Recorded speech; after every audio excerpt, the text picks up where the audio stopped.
우리 옆에 있는 분들하고 인사하시겠습니다. 하나님 우리와 함께 계십니다.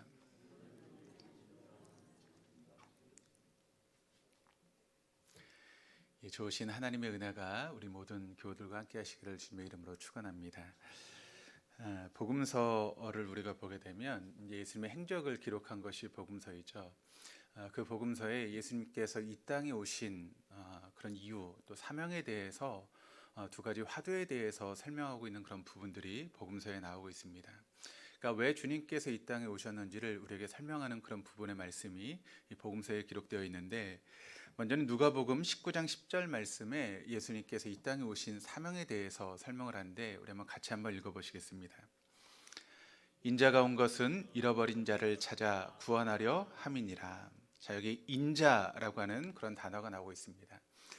이것이 한자인데 이제 사람 인자에 아들 자자를 써서 사람의 아들이다라고 하는 그런 뜻이죠. 그러니까 이게 어떻게 보면 예수님의 별명처럼 쓰이는 그런 단어이기도 한데, 그러니까 예수님이 이 땅에 구원을 위해서 오신 그런 목적에 대해서 설명할 때 이 인자라고 하는 그런 단어를 사용하십니다. 그러니까 하나님의 아들이신 예수님께서 사람의 아들이 되어 이 땅에 오신 목적을 설명할 때 인자라고 하는 이런 단어를 쓰고 있는 것이죠. 그런데 인자가 이 땅에 오신 이유가 무엇인가? 오늘 말씀을 통해서 잃어버린 자를 찾아 구원하려 함이다 라고 이야기를 하고 있습니다. 그러니까 예수님이 이 땅에 오신 이유는 무엇인가 하면 우리의 영혼을 구원하시기 위해서 주님께서 이 땅에 오셨다라고 하는 것을 바로 이 복음서가 우리에게 증거하고 있는 것이죠. 그리고 또 하나의 이유가 있는데, 마태복음 20장 28절, 오늘 본문과 이어지는 그런 말씀인데, 마태복음 20장 28절의 말씀을 또 같이 한번 읽어보시겠습니다. 인자가 온 것은 섬김을 받으려 함이 아니라 도리어 섬기려 하고 자기 목숨을 많은 사람의 대속물로 주려 함이니라. 자, 여기에도 예수님께서 이 땅에 오신 미션에 대해서, 또 사명에 대해서 설명을 하고 있는데, 또 하나의 예수님의 미션이 무엇인가 하면 바로 섬김이다라고 우리에게 증거하고 있습니다. 그러니까 구원과 섬김이라고 하는 것이 예수님이 이 땅에 오신 가장 중요한 미션이다라고 하는 것을 우리에게 보여주고 있는 것이죠. 바로 예수님의 이 땅에서 모든 사역을 설명하는 두 가지 화두가 바로 우리를 구원하시기 위해서, 또 우리를 섬기시기 위해서 주님께서 인자, 사람의 몸을 입고 이 땅에 오셨다라고 성경은 우리에게 증거하고 말씀하고 있는 것입니다. 그런데 오늘 본문의 말씀은 어떤 말씀인가 하면 소위 포도원 품꾼의 비유라고 하는 그런 말씀이 오늘 본문의 말씀을 통해 나타나고 있는데, 이 포도원 품꾼의 비유는 무엇과 연관되어서 우리가 이 말씀을 읽어야 되는가 하면 섬김이라고 하는 그런 주제와 연결해서 이 말씀을 우리가 읽을 수 있어야 됩니다. 우리의 섬김의 마당이 어디인가? 바로 하나님 나라, 또 하나님 나라의 포도원이 우리의 섬김의 마당인데, 우리가 그런 섬김의 마담 속에서 우리가 섬김을 행할 때 언제나 우리에게 대두되는 문제가 있습니다. 그것은 무엇인가 하면 어떻게 섬길 것인가 라고 하는 그런 문제가 언제나 우리의 섬김의 마당에 대두되고 있다는 것이죠. 왜냐하면 여러분, 우리가 교회에서, 하나님 나라에서 이런 섬김의 삶을 살아가는데, 섬기다가 여러분 어떤 일들이 벌어집니까? 섬기다가 시험받고 또 섬기다가 갈등하는 그런 일들이 우리의 섬김의 마당에서 등장하고 있기 때문에 그러합니다. 오늘 본문에 이어지는 11절 말씀을 보시면 이렇게 이야기를 합니다. 받은 후 집주인을 원망하여 이르되. 그러니까 원망했던 품꾼들에 대해서 오늘 말씀이 증거하고 있는데, 이 품꾼들이 누구인가 하면 아침 일찍부터 와서 일했던 포도원 품꾼이 원망하고 있었다라고 이야기를 하고 있습니다. 근데 그들이 왔던 시간이 언제인가 하면 이스라엘 시간으로 3시에 왔다라고 이야기를 하고 있습니다. 이스라엘의 시간은 우리가 쓰는 시간과는 조금 다릅니다. 그러니까 우리는 이제 자정부터 이제 시작해서 이제 하루가 시작되는데, 이스라엘의 시간은 해가 뜨는 시간부터 하루가 시작됩니다. 그래서 보통 이제 하루의 시작이 아침 6시로 생각을 하죠. 그래서 성경에 나오는 이스라엘 시간에 우리가 플러스 6을 하면 우리나라 시간하고 이제 맞게 되는 것이죠. 그래서 이 3시라고 하는 시간이 이제 우리나라 시간으로 바꾸면 언제가 되는가 하면 아침 9시가 됩니다. 그러니까 아침 9시부터 와서 일했던 사람들이 있는데, 그런데 그들에게서부터 벌써 원망이, 또 불평이 시작되고 있다는 것이죠. 문제는 왜 이들이 원망하고 있는가를 우리가 보게 되면, 오후에 와서 일했던 사람들이 그 포도원에 있었다는 것입니다. 어떤 사람은 오후 3시에 와서 일했던 사람도 있고 어떤 사람은 오후 5시, 그러니까 거의 1시간을 남겨두고 와서 일했던 사람들이 있던 것이죠. 그런데 그들과 똑같이 품삯을 받는 그런 일을 경험하면서 그들로부터 지금 원망과 불평이 시작되고 있다라고 하는 것이 오늘 이 비유가 우리에게 보여주고 있는 그런 내용입니다. 그래서 일찍 와서 일했던 사람, 또 열심히 일했던 그런 사람들로부터 원망과 불평이 터져나오고 있는 것을 오늘 말씀이 우리에게 증거하고 있습니다. 왜 그렇다면 이들이 원망하고 있을까요? 이들이 섬김의 마당에서 천국 백성으로 섬기기 위해서 우리에게 필요한 의식은 과연 무엇이겠습니까?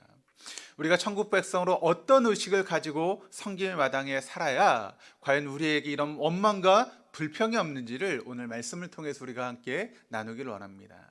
첫 번째는 바로 은혜의식입니다. 따라서 해보시기를 바랍니다. 은혜의식을 가집시다. 한번 옆에 있는 분들에게 다시 한번 인사해 보시길 바랍니다. 은혜의식을 가집시다. 자, 여기 은혜의식을 우리가 가져야 된다라고 이야기를 하고 있는데, 그렇다면 이 은혜의식의 반대의식은 어떤 의식일까요? 그것은 바로 흥정의식입니다. 흥정의식을 버리고 우리가 은혜의식을 갖는 것이 필요하다라고 하는 것이 오늘 본문의 말씀인 것이죠. 그러니까 하나님 나라의 그런 마당에서 또 하나님 나라의 포도원에서는 이 두 가지 의식이 존재할 수 있다. 또 이런 두 가지 의식을 가지고 섬기는 사람들이 있다라고 하는 것을 오늘 비유를 통해서 우리에게 증거하고 있습니다. 사실 오늘 본문의 말씀인 이 마태복음 20장 1절 말씀이 어떤 말씀으로 시작하고 있는가 하면 천국은 마치라고 하는 그런 말씀으로 시작하고 있습니다. 그러니까 하나님 나라의 포도원에서 일하는 일꾼들의 의식을 설명하기 위해서 예수님께서 이 비유를 들어서 지금 우리에게 설명하면서 이야기를 하고 있다는 것이죠. 자, 이 비유 속에서 이 말씀을 하신 동기를 우리가 찾아야 되는데 왜 이런 비유를 예수님께서 말씀하고 있는가? 또 포도원의 품꾼들의 이야기를 통해서 주님께서는 무엇을 이야기하기 위해서 이런 비유를 지금 들어서 우리에게 설명하고 있는가? 근데 이 부분을 알기 위해서는 우리는 20장 앞에 나오는 19장 말씀을 먼저 보아야 됩니다. 그러니까 19장 27절 말씀에 보시면 예수님께서 이 포도원 비유를 말씀하신 이유에 대해서 우리가 발견할 수 있게 되는데, 우리 한번 같이 한번 마태복음 19장 27절 말씀을 보겠습니다. 이에 베드로가 대답하여 이르되 보소서 우리가 모든 것을 버리고 주를 따라 싸우는데 그런즉 우리가 무엇을 얻으리이까? 그러니까 예수님의 제자였던 베드로가 지금 예수님께 질문하고 있는 그런 내용인데, 이 베드로의 질문 속에서 여러분 숨겨져 있는 의식이 있다면 어떤 의식이 지금 숨겨져 있었겠습니까? 그것은 바로 흥정의식이 숨겨져 있다는 것입니다. 주님, 내가 모든 것을 버리고 주님을 쫓았습니다. 그물도 버리고 배도 버리고 또 내 취미도 버리고 또 심지어는 우리 가족까지 뒤로하고 내가 지금 주님을 쫓았습니다. 그런데 이렇게 주님을 쫓은 대가가 무엇입니까? 내가 이렇게 주님을 쫓게 되었을 때 내게 돌아오는 것이 무엇입니까? 라고 하는 그런 이야기를 지금 베드로가 주님께 하고 있는 것이죠. 주님, 내가 이만큼 일했으면 또 내가 이만큼 주님을 쫓았으면 내게 돌아와야 될 대가가 내게 있어야 되는 것 아니겠습니까? 내가 무엇을 얻을 수 있습니까? 라고 하는 그런 질문을 지금 베드로가 주님께 던지고 있는 것입니다. 근데 여러분, 이런 베드로의 이런 의식이 실상 우리를 지배하고 있는 의식이 아닙니까? 내가 예수를 따르기 위해서 내 나름대로 내 그물도 버리고 또 내 배도 버리고 심지어는 내 가족도 버리고 또 내가 함께 할 수 있는 그런 여러 가지 시간들도 희생하면서 지금 주일에 교회에 나와서 예배를 드릴 뿐만 아니라 때로는 주님 앞에 일찍 나와서 여러 가지 봉사를 하면서 헌신하고 내가 희생을 했는데, 내가 이런 시간을 드리고 이런 봉사를 하고 내 물질을 드렸을 때 과연 내게 돌아오는 것이 무엇입니까? 라고 하는 것이 혹시 우리의 밑바탕에 흐르고 있는 그런 의식이 아니냐는 것이죠. 이것이 바로 흥정의식이라는 것입니다.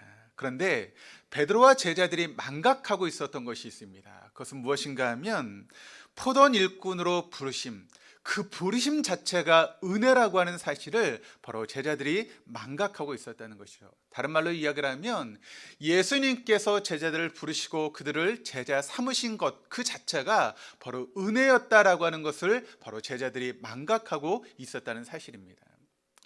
오늘 본문의 말씀 3절 말씀을 보시면 이런 말씀이 기록되어 있습니다. 또 제3시에 나가보니 장터에 놀고 서 있는 사람들이 또 있는지라. 그러니까 그들이 포도원 품꾼으로 부르기 직전에 그들이 장터에서 했던 일이 뭐라고 이야기를 하고 있습니까? 놀고 있었다라고 이야기를 하고 있습니다. 그런데 이 놀고 있었다라고 하는 이 단어가 이 말씀 가운데 반복되고 있습니다. 이런 반복이라고 하는 것은 무엇을 의미하는 것이죠? 강조하기 위해서 반복하는 것 아니겠습니까? 6절 말씀을 보시기를 바랍니다. 6절 말씀에 이렇게 기록을 합니다. 제11시에도 나가 보니 서 있는 사람들이 또 있는지라. 이르되 너희는 어찌하여 종일토록 놀고 여기 서 있느냐. 그러니까 포도원 일꾼으로 부름받기 전에 장터에서 그들이 뭐라고 있었습니까? 바로 놀고 있었다라고 이야기를 하고 있는 것이죠. 그런데 여러분, 그것이 바로 우리의 모습일 수 있었다라고 하는 것을 우리가 잊지 말아야 한다는 것입니다. 여기에 논다라고 하는 것이 여러분 어떤 이야기였습니까? 별 의미 없이 시간을 보내고 있다라고 하는 그런 의미의 말씀입니다. 그러니까 아무런 의미 없는 인생, 아무런 보람 없는 인생, 아무런 소망 없는 인생을 살아가는 것이 우리의 모습이었다는 것이죠. 그렇게 끝나버릴 인생을 주님께서 우리를 불러주셨다는 것입니다. 그리고 주님의 일꾼으로 포도원으로 우리를 불러주셨다는 것, 여러분 그것이 은혜 아니겠습니까? 여러분, 세상에서 우리는 정말 보람도 없이 아무런 의미도 없이 인생을 살아갈 수밖에 없는 그런 죄인들이었는데, 근데 하나님께서 우리를 부르셨다는 것입니다. 당신의 자녀를 삼아주셨다는 것이죠. 당신의 일꾼으로 우리를 삼아주시면서 우리를 불러주셨다는 것, 여러분 그 자체가 은혜 아니겠습니까?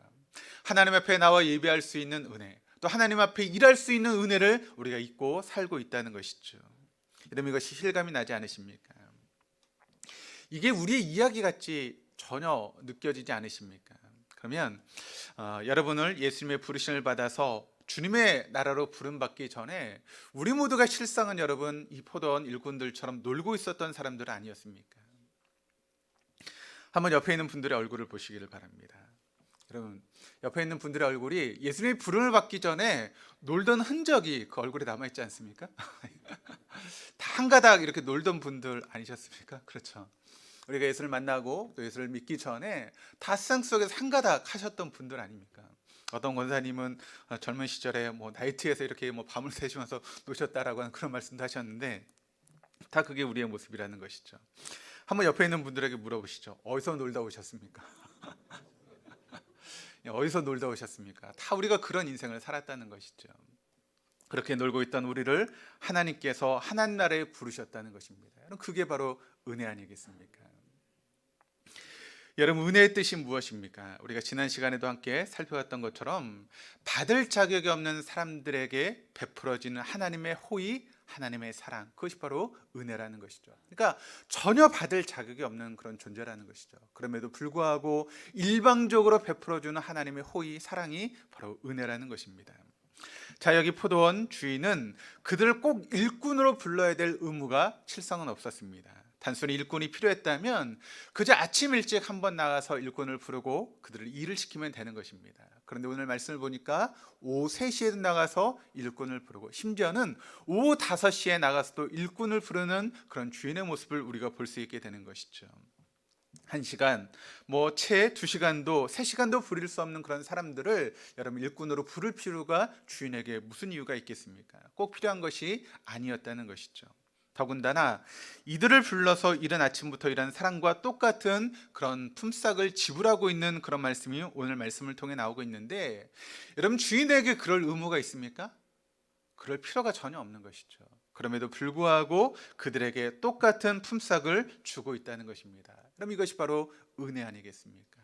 이것이 바로 하나님이 우리에게 베풀어 주신 은혜라는 것이죠. 자, 우리가 받은 은혜 중에 가장 큰 은혜가 있다면 어떤 은혜가 있습니까? 가장 귀한 은혜가 있다면 어떤 은혜가 있습니까? 그것은 바로 구원의 은혜입니다. 죄로 죽을 수밖에 없는 우리를 구원하신, 하나님의 자녀 삼으시고 천국 백성 삼으신 그 구원의 은혜가 여러분 우리에게 다 임하게 된 줄 믿습니다. 그렇다면 우리가 그런 구원의 은혜를 받을 만한 자격이 우리에게 있었습니까? 그렇지 않았다는 것입니다. 로마서 3장 23절 말씀을 보시면 우리가 잘 알고 있는 말씀이 있는데, 이런 말씀이 있습니다. 모든 사람이 죄를 범하였음에 하나님의 영광에 어떻게 해요? 이루지 못했다. 그러니까 우리는 하나님의 영광에 이르지 못하는 그런 삶을 살아갔던 것이 다 우리들의 모습이라는 것입니다. 그것이 바로 우리들의 실존이었고 우리들의 상태였다는 것이죠. 또 로마서 3장 10절 말씀을 보시면 이렇게 이야기합니다. 기록된 바 의인은 없나니 하나도 없으며. 하나님 보시기에 의인이라고 할 수 있는 사람은 단 한 사람도 없었다는 것입니다. 선을 행하고 있었던 자도 아니었다라고 하는 것을 우리에게 보여주고 있는 것이죠. 그런데 그런 사람들을 불러주시고 의인으로 삼아주셨다는 것입니다. 하나님 나라 백성으로, 천국 백성으로 삼아주셨다. 그것이 바로 은혜라는 것이죠. 또 우리가 잘 알고 있는 에베소 2장 8절 말씀을 같이 한번 읽어보시겠습니다. 너희는 그 은혜에 의하여 믿음으로 말미암아 구원을 받았으니 이것은 너희에게서 난 것이 아니요 하나님의 선물이라. 그럼 아멘이십니까? 자, 만일 그 은혜가 아니었다면, 그 은혜가 내게 오지 않았다면 사실 우리는 어떤 상태로 여러분 있을 수밖에 없었던 것일까요? 그 상태를 에베소 2장 3절 말씀이 우리에게 보여주고 있는데 같이 읽겠습니다. 전에는 우리도 다 그 가운데서 우리 육체의 욕심을 따라 지내며 육체와 마음에 원하는 것을 하여 다른 이들과 같이 본질상 진노의 자녀이었더니. 자, 우리의 상태를 뭐라고 말씀하고 있는가 하면 본질상 우린 진노의 자녀였다.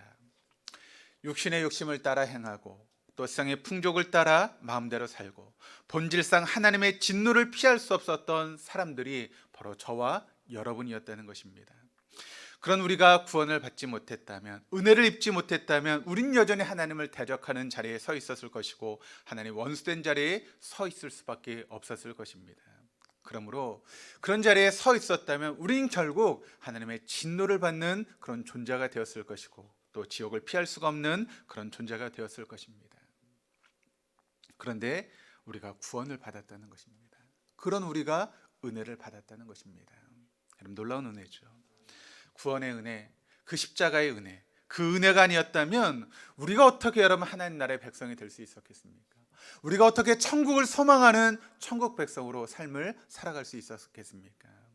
그저 인생을 아무런 의미도 없이 소망 없이 방황하는 그런 인생으로 끝날버릴 인생이 우리 인생이었다는 것이죠. 그런데 그런 인생이 목적을 가지게 되었고 의미를 가지고 되었고 구원의 기쁨을 간직한 채 영생의 소망을 가지고 날마다 하나님을 찬양하며 감사할 수 있는 그런 인생으로 변화되었다는 것이죠. 여러분, 이것이 바로 하나님의 은혜의 고백 아니겠습니까? 그렇다면 이런 고백이 여러분에게 있습니까? 정말 그 은혜에 감사하며 하나님을 찬양하는 그 감사와 찬양의 고백이 저와 여러분에게 있느냐는 것이죠. 저는 사랑하는 우리 동덕의 모든 교우들에게 이런 고백이 있기를 주님의 이름으로 축원합니다. 그 은혜를 생각할 때마다 넘치는 감사가 우리 안에 있고 그 은혜를 생각할 때마다 정말 기쁨 가운데 살아갈 수 있는 저와 여러분의 삶이 될 수 있기를 진정으로 바랍니다. 그런데 그 은혜를 망각하는 순간 또다시 우리 안에 원망이 올라오고 불평이 시작되는 것 아니겠습니까? 더 채워주지 않는다고, 더 나를 배부르게 하지 않는다고, 더 나를 띄워주지 않는다고, 내가 원하는 것을 하나님께서 이루어주지 않는다고 원망과 불평이 일어나기 시작하는 것이죠. 하나님, 내가 예수를 믿었으면 또 이만큼 시간을 들였으면 이만큼 직분을 받았으면 그래도 이 정도는 내 인생 가운데 채워주셔야 되는 것 아니겠습니까? 이게 여러분 무슨 의식이라고요? 흥정의식이라는 것입니다. 은혜를 잃어버리면 우리의 삶 가운데 이런 의식이 지배하기 시작합니다. 은혜의식이 떠날 때 흥정의식이 우리를 사로잡기 시작하는 것이죠. 그리고 그때부터 우리의 삶 가운데 불평과 원망이 시작되는 것입니다. 그렇다면 여러분, 한번 여러분의 삶을 돌아보시기를 바랍니다. 지금 내 삶 가운데, 내 고백 가운데 여러분 감사가 넘쳐나고 있습니까? 기쁨이 넘쳐나고 있습니까? 아니면 우리가 입만 열면 불평과 원망이 쏟아져 나오고 있습니까? 그것은 바로 우리가 은혜를 잃어버렸기 때문입니다. 그리고 흥정의식으로 우리가 삶을 살고 있기 때문에 그렇습니다. 그러므로 이 은혜의식을 회복할 수 있는 우리 동독의 모든 교우들 다 될 수 있기를 주님의 이름으로 축원합니다. 우리에게 필요한 두 번째 의식이 있다면 그것은 바로 동력자 의식입니다. 한번 따라해 보시기를 바랍니다. 동력자 의식을 가집시다. 그렇다면 동역자 의식의 반대 의식은 어떤 의식일까요? 그것은 바로 경쟁 의식입니다. 자, 여기 본문에 포도원에서 일찍부터 일을 시작한 품꾼들의 원망의 또 불평의 정체를 우리가 볼 수 있게 되는데 10절 말씀을 같이 한번 읽겠습니다. 같이 읽습니다. 먼저 온 자들이 와서 더 받을 줄 알았더니 그들도 한 대련씩을 받은지라. 자, 누구보다 더 받을 것을 기대했겠습니까? 나중에 온 사람들, 오후 3시에 오고 오후 5시에 온 사람들이 한 데나리온을 받는 것을 보면서 저들도 저 정도를 받는다면 우린 더 받겠구나 하고 그들이 기대를 했다는 것이죠. 그런데 나중에 와서 일했던 사람들과 똑같은 일당을 받게 되었을 때 그들에게서 원망과 불평이 쏟아져 나오기 시작했다는 것이죠. 그러니까 이들의 마음속에는 어떤 마음이 있었는가 하면 나중에 온 친구들 때문에 내가 더 받을 수 있는데 내가 대접을 받지 못하고 있다, 내가 더 받지 못한다라고 하는 그런 마음이 바로 그들의 마음 가운데 있었다는 것이죠. 그리고 그런 마음 때문에 그들에게서 불평과 원망이 시작되고 있다는 것입니다. 그러니까 나중에 온 그 일꾼들을 그들은 어떤 모습으로 지금 바라보고 있는가 하면 동력자로서, 동료로서 바라보는 것이 아니라 경쟁자로서 지금 그 사람들을 바라보고 있었다는 것입니다. 내가 저들 때문에 내가 더 대접을 받지 못하고 있어, 내가 저들 때문에 더 받아야 되는데 내가 고작 이것밖에 받지 못하고 있어 라고 하는 그런 경쟁의식이 그들의 마음을 사로잡기 시작했다는 것이죠.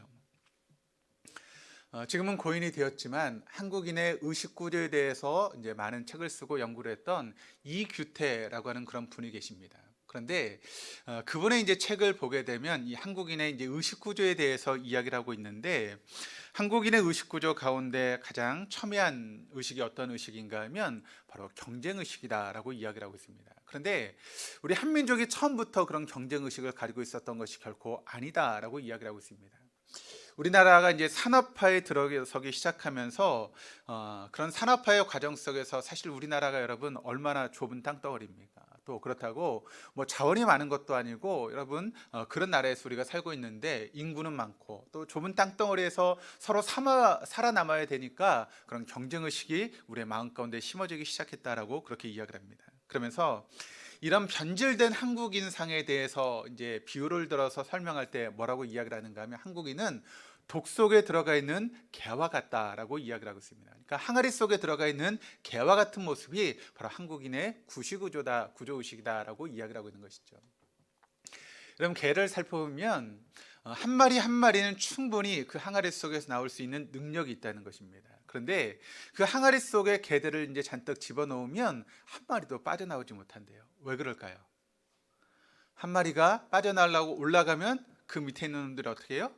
잡아 당깁니다. 그러니까 한 마리도 빠져나오지 못하고 그냥 그 항아리 속에 갇혀 있는 것이죠. 이런 의식을 여러분 이야기를 하면 어떤 의식일까요? 너 죽고 나 죽자 의식입니다. 함께 죽자는 것이죠.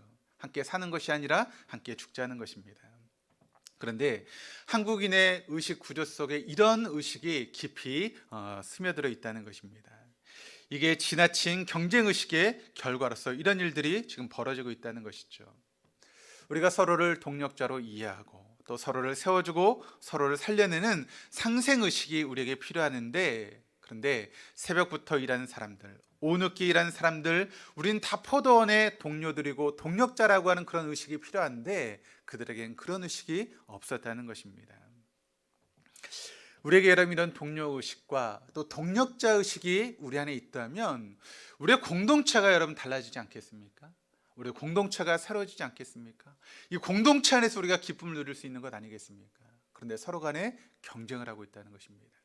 경쟁하는데 어떻게 여러분 기쁨이 있을 수 있고, 경쟁하는데 어떻게 거기에 감사가 있을 수 있고, 경쟁하는데 어떻게 거기에 진정한 평안이 있을 수 있겠습니까? 그것이 없는 것이죠. 초대교회 가운데 내면적인 갈등이 가장 심했던 교회가 있다면 어떤 교회인가 하면 바로 고린도 교회입니다.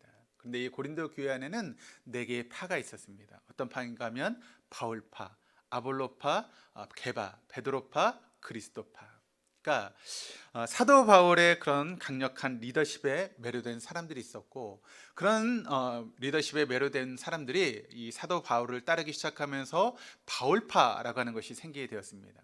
또 아볼로라고 하는 사람은 성경을 굉장히 잘 이렇게 설명하는 그런 사람이었는데, 그런 아볼로의 그런 성경을 풀어주는 그런 것에 매료되어서 아볼로를 따르던 사람들이 바로 아볼로파를 형성했습니다. 그리고 베드로의 어떤 은사, 베드로가 기도하면 사람들이 병을 낫는 이런 기적의 은사에 매료된 사람들이 베드로를 따르면서 베드로파가 생겨나기 시작했고, 아니 교회에 무슨 바울파가 필요하고 베드로파가 필요하고 아볼로파가 필요하냐, 우리는 오직 그리스도만 따른다 그러면서 그리스도파가 생겼습니다. 그러니까 이런 파들이 생기게 된 것이죠. 그런데 사도 바울이 이런 고린도 교회를 향해서 뭐라고 이야기를 하고 있는가, 바로 고린도 전서 3장 5절 6절 말씀을 통해서 이렇게 이야기를 합니다. 같이 읽겠습니다. 그런즉 아볼로는 무엇이며 바울은 무엇이냐, 그들은 주께서 각각 주신 대로 너희로 하여금 믿게 한 사역자들이니라. 나는 심었고 아볼로는 물을 주었을 때 오직 하나님께서 자라나게 하셨나니. 자, 바울의 관점은 지금 어떤 관점으로 이 말씀을 쓰고 있는가 하면, 우리는 사역자들인데 우리에게는 그저 은사가 다를 뿐이다 라고 설명을 하고 있습니다.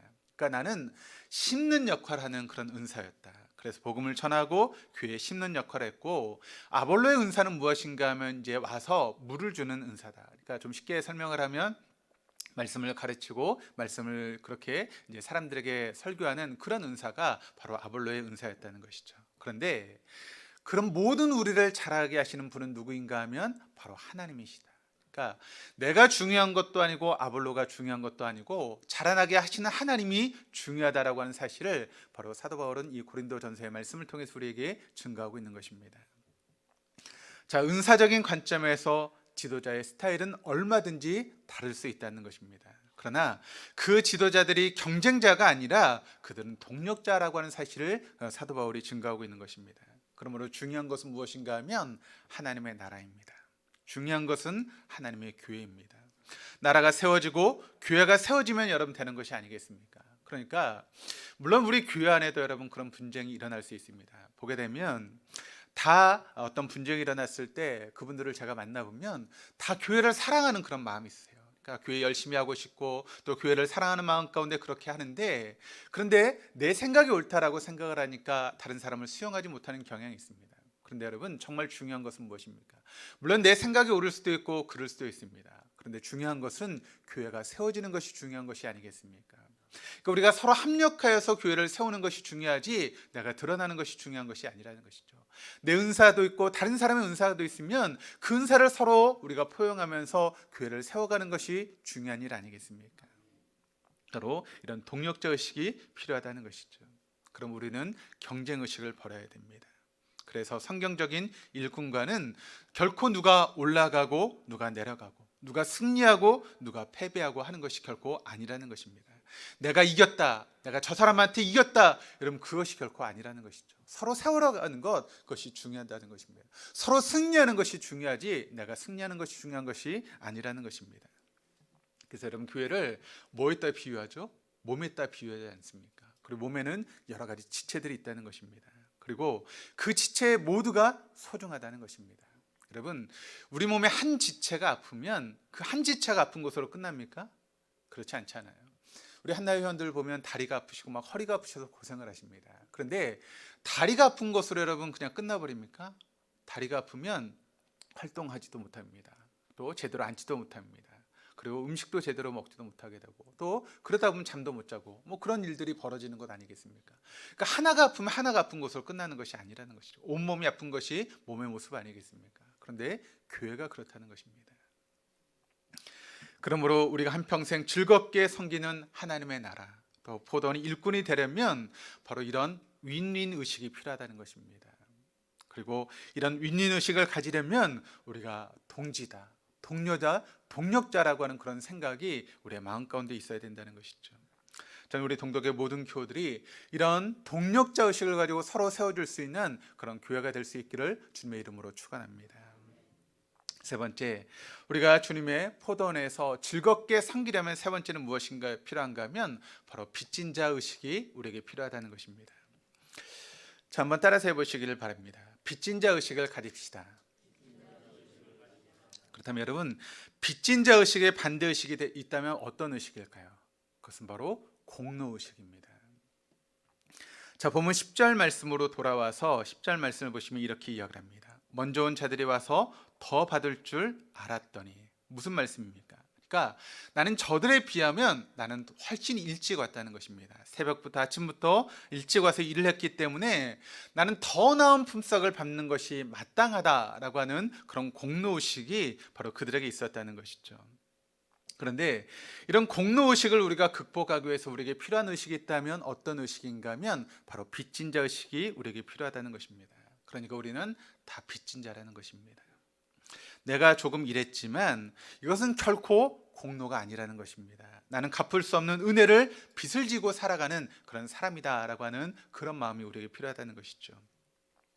다른 동료보다 내가 좀 일찍 와서 일을 했지만 그런데 내가 하나님께 받은, 주님께 받은 은혜를 생각하면 그것은 결코 공로가 될 수 없다는 생각. 내 인생의 주인 되신 하나님께 내가 받은 은혜를 생각하면 지옥에 갈 수밖에 없는 인생을 하나님께서 우리를 부르셔서 하나님의 자녀 삼으시고 또 천국 백성으로 삼으신 그 은혜, 우리를 용서해 주시고 의롭다 하시고 새 생명을 주신 그 은혜를 생각하면 그 은혜 앞에 내가 어떻게 나의 공로를 의지하고 또 내세울 수 있느냐라고 하는 그런 마음인 것이죠. 그래서 삶의 의미와 목적을 알고 감사하며 찬양하며 살게 해주신 그 은혜, 여러분 갚을 수 없는 은혜 아닌가요? 여러분 그것이 우리가 그런 은혜의 빚진 자로서 우리가 삶을 살고 있는 것 아닌가요? 그 은혜의 빚진 자식, 그 의식이 지배한다면 우리가 어떻게 주님 앞에 일을 했다고 여러분 공로를 내세울 수 있겠습니까? 받은 은혜에 비하면 우리의 공로는 정말 보이지도 않는 그런 은혜인데 어떻게 내가 이렇게 일을 했다고, 내가 시간을 들였다고, 하나님 앞에 드렸다고 어떻게 우리의 공로를 내세울 수 있겠습니까? 그것은 지금 내가 공로를 내세운다는 것은 하나님의 은혜를 잊었기 때문입니다. 하나님의 은혜의 크기를 우리가 잊어버렸기 때문에 내 공로를 내세우면서 내가 이만큼 했다라고 하는 그런 공로의식에 사로잡히게 되는 것이죠. 그래서 여러분 한국교회 초대 우리 신앙의 선배들이 항상 기도할 때마다 마지막에 여러분 뭐라고 기도합니까? 이런 기도를 했습니다. 공로 없는 이 죄인이 예수님의 공로를 의지해서 기도드립니다. 그러니까 하나님 앞에 공로가 없었다는 것입니다. 그들이 많은 시간을 드리고 헌신을 드렸음에도 불구하고 내가 주님 앞에 서보니 나의 공로는 공로가 아니라는 것이죠. 오직 주님의 공로만이 있다는 것입니다. 여러분 우리가 내세울 수 있는 것은 주님의 공로 아니겠습니까? 예수님의 공로밖에 없는 것 아니겠습니까? 우리에게 무슨 공로가 있겠습니까? 그래서 시편 115편 1절 말씀이 우리에게 이렇게 증거하고 있습니다. 우리 한번 같이 읽겠습니다. 여호와여 영광을 우리에게 돌리지 마옵소서. 우리에게 돌리지 마옵소서. 오직 주는 인자하시고 진실하심으로 주의 이름에만 영광을 돌리소서. 지금 시편 기자가 뭐라고 고백하고 있습니까? 여호와여 영광을 우리에게 돌리지 마십시오. 오직 영광 받으실 분은 우리 주님밖에 없습니다. 하나님, 내가 영광 받는 그런 어리석은 삶을 용서해 주시고 오직 하나님만이 영광을 받으십시오 라고 그렇게 고백하고 있는 것이죠. 한평생 주님의 이름 앞에서 영광을 돌리며 살게 해달라고 고백하고 기도했던 이 고백이 저와 여러분의 고백이 되기를 주님의 이름으로 축원합니다. 정말 우리가 빚진 자로서 갚을 수 없는 그런 놀라운 은혜의 빚진 자로서 우리가 주님을 위해서 조금 수고하고 있지만 여러분 그게 주님 앞에 무슨 공로가 되겠습니까? 내 공로 다 버리고 빚진 자로서 그 은혜에 감격하며 하루하루 빚진 자의 심정으로 우리가 삶을 살아갈 수만 있다면 왜 우리에게 여러분 감사가 없겠습니까? 왜 우리에게 여러분 기쁨이 없겠습니까? 왜 우리 입술에서 원망과 불평이 나오겠습니까? 그런 일은 없을 것입니다. 우리 모두가 이런 빚진 자의 그런 의식을 가지고 천국 백성으로 하나님의 일의 마당에서 그런 섬김의 그런 자세로 살아갈 수 있는 우리 동덕의 모든 교우들 다 될 수 있기를 주님의 이름으로 축원합니다.